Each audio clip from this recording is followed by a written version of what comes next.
So, Mr. Chair, while they're getting set up, maybe I'll just provide a few quick introductory comments. So the Unlearning and Doing White Supremacy and Racism project, as a reminder, has 4 components to it. There's cultural competency training, which board members have already completed.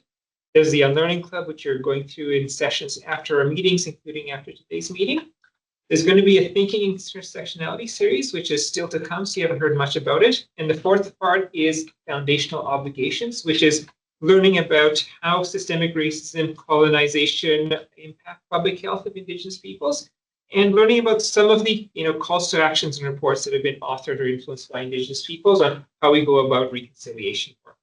And so we began this foundational obligation series last meeting with a presentation on the national inquiry into missing and murdered Indigenous women and girls. That was the first of 4 presentations we're going to have. And so today is going to be that 2nd presentation around the UN Declaration of Rights of Indigenous Peoples. And so, as you mentioned, Sarah Rice, our Manager of Indigenous Public Health, and Alicia Boston, one of our health programs for Indigenous Public Health, are here to once again present. Thank you, Dr. Hershey. Rochelle, start the recording. Okay. Welcome, and let's go ahead with your presentation. Miigwech, Dr. Hershey, for the introduction. Bonjour, Sarah Indigenous Piganzi Donjban, Swakman Umdada. Ethan Rice, I'm a member of Garden River First Nation and producer and the member of Indigenous Public Health. My pronouns are she, her. Manel Vishgat, Alicia Indigenous, Segma Pinojaba, and Swakamakada. Good afternoon, my name is Alicia Boston. I am a member of Segma Anishinaabe, and I live in Sudbury. My pronouns are she, her, and Clay, and I'm the health promoter in Indigenous Public Health here. So the United Nations Declaration on the Rights of Indigenous Peoples, or UNDRIP, was adopted by the United Nations General Assembly in 2007. UNDRIP is a legally non-binding resolution that delineates the individual and collective rights of Indigenous people. While it does not carry the force of law, it serves as a critical international framework that has significantly shaped global conversations on Indigenous rights. The Declaration defines a broad range of its rights, including those related to the ownership, cultural, and ceremonial expression, identity, language, employment, health, education, and other important issues that impact Indigenous communities. Among the key principles enshrined in UNDRIP are the right to self-determination, which affirms that Indigenous peoples have the right to determine their own political, social, and economic future. The right to be recognized as distinct peoples, ensuring that recognition of the unique cultures, languages, and identities of Indigenous communities. The right to free, prior, and informed consent, or FPIC, which guarantees that Indigenous peoples must be consulted and must give or withhold consent for projects affecting their lands, territories, and resources. The right to be free from discrimination also ensures that Indigenous peoples are protected from any form of racism or exclusion based on their ethnicity, culture, or identity. For the Board of Health, which is engaged in the Unlearning and Undoing White Supremacy and Racism project, UNDRIP is a foundational document that supports our commitment to addressing systemic racism and advancing justice. Understanding and applying these principles is essential in our efforts to dismantle colonial structures and promote equity for Indigenous communities. Canada officially adopted UNDRIP in 2016, 9 years after the United Nations first adopted it in 2007. But even then, full legal implementation was still a few years away. It wasn't until June 2021, when Bill C-15 was passed, that Canada committed to aligning its laws with UNDRIP. But why did it take so long? First, when UNDRIP was adopted by the UN, Canada was one of only 4 countries who voted against it, alongside the US, Australia, and New Zealand. At that time, Prime Minister Stephen Harper's government, under his government, Canada argued that some provisions of UNDRIP, especially around land rights and the principle of free, prior, and informed consent, conflicted with Canadian law. The government feared that UNDRIP's requirements could undermine Canada's existing legal framework, particularly in relation to resource development and interfere with the colonial systems that had long governed land ownership and governance structures in Canada. UNDRIP represents a profound shift because it challenges colonial systems and structures that have historically denied Indigenous peoples control over their lands, resources, and governance. For centuries, colonial laws imposed on Indigenous peoples prioritized settler interests, often disregarding Indigenous rights and sovereignty. UNDRIP fundamentally disrupts the colonial status quo, calling for a redistribution of power and respect for Indigenous laws and governance, a challenge that many governments and industries found difficult to accept. It wasn't until the 2015 change in government when Justin Trudeau's Liberals took office that Canada shifted its approach. In 2016, they announced their support for UNDRIP as a framework for reconciliation. However, this support was largely symbolic at first and did not create a binding legal obligation. Implementing UNDRIP was complex. Canada's legal system already protects Indigenous rights under Section 35 of the Constitution Act, but aligning these existing rights with the broader demands of UNDRIP, particularly regarding consent and land rights, raised many legal and political challenges. An attempt to pass Bill C-262, which is designed to implement UNDRIP, was introduced in 2018, but died in the Senate at 2019 due to political opposition and delays. The breakthrough came with Bill C-15, introduced in 2020 and passed in 2021. This legislation commits Canada to align its laws with UNDRIP, signaling a slow but significant shift towards respecting Indigenous rights in law and policy. It took Canada 14 years from rejection in 2007 to legislative commitment in 2021 to embrace UNDRIP fully. The delay was caused by political resistance, the challenge of reconciling UNDRIP with the existing laws, and the profound ways UNDRIP disrupts colonial legal and governance systems. This journey has been slow, but it is ongoing. Aligning Canadian law with UNDRIP means fundamentally rethinking relationships with Indigenous peoples, moving toward respect, recognition, and reconciliation. Eventually, all 4 countries that initially opposed UNDRIP adopted the declaration. However, Canada stands apart as the only one to formally codify it into legislation, while the others have accepted it primarily as an aspirational guideline. There are 6 articles in UNDRIP that are particularly important to public health. Article 3 is about self-determination. Indigenous peoples have the right to autonomy and to pursue their health priorities. Supporting Indigenous self-determination means recognizing and respecting Indigenous-led health planning. Public health must provide space and resources for Indigenous communities to identify and lead their own health priorities, ensuring programs are culturally relevant and community-driven. Article 18 is about decision-making, the right to participate in decisions about them and for them, including through chosen representatives.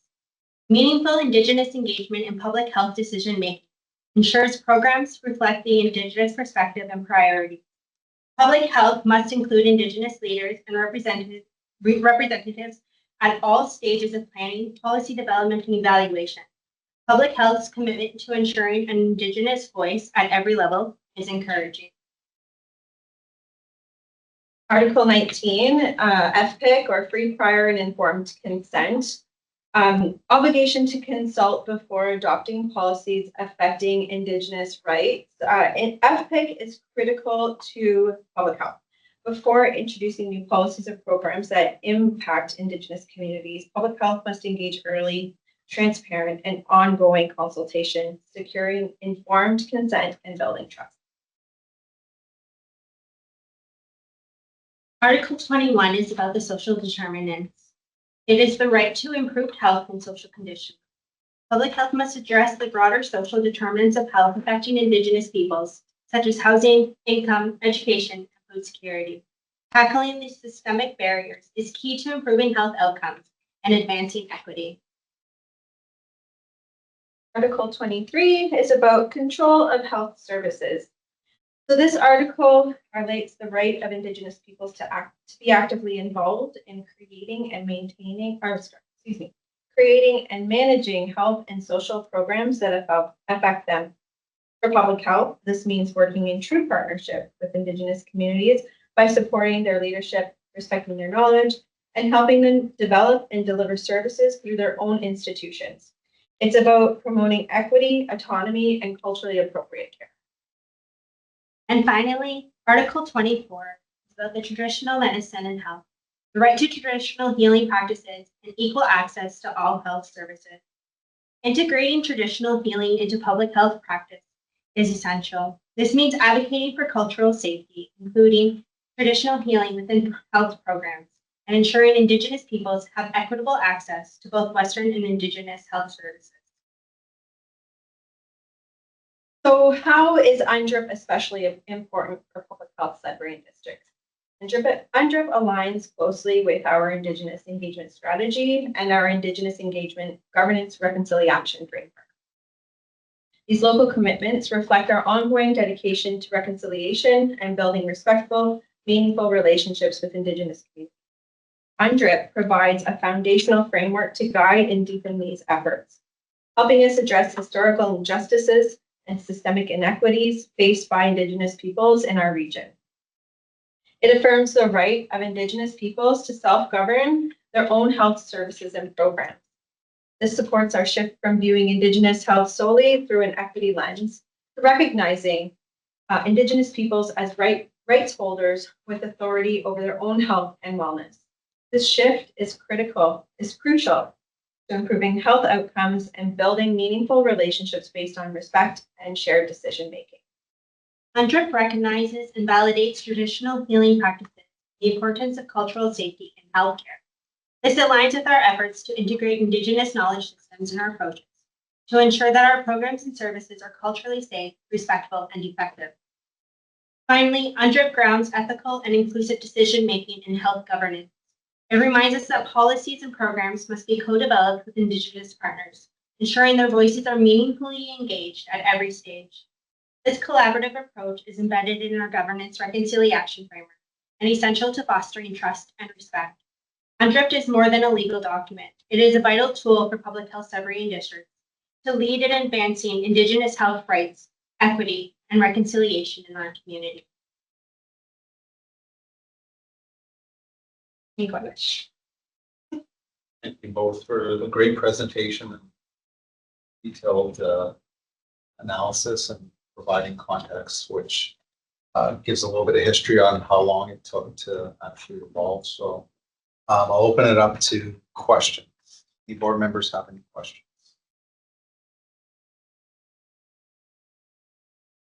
Hi, everyone. It's Angela here. Hi, Angela. How are you? Go ahead. Sorry, I can't be there in person. Like I shared earlier, we're in a little bit of an accident here on Highway 6. So our thoughts are going out to all the families that are involved in that.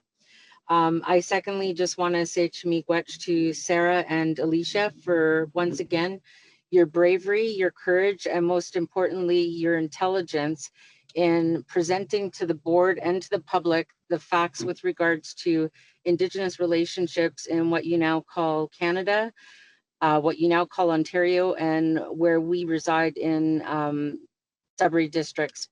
I want to perhaps just make a few comments specifically around land-based healing and certain bills and so forth that are being discussed, and trying to assure public health responsibility at a local level without going out of our mandate, but more importantly, calling on the federal governance of public health to look at what our responsibilities are to ensure that Indigenous people have access to their lands and resources without disruption to the resources that reside on our lands, which include our medicines and so forth, and our willingness to sustain a healthy lifestyle.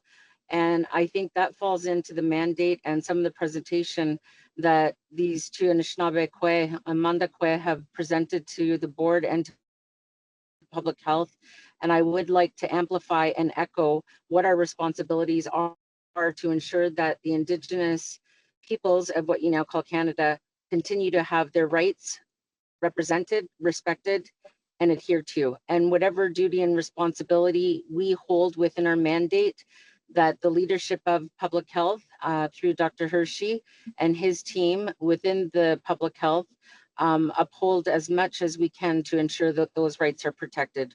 I just want to share that with the board, and thank you for your time in hearing my comments.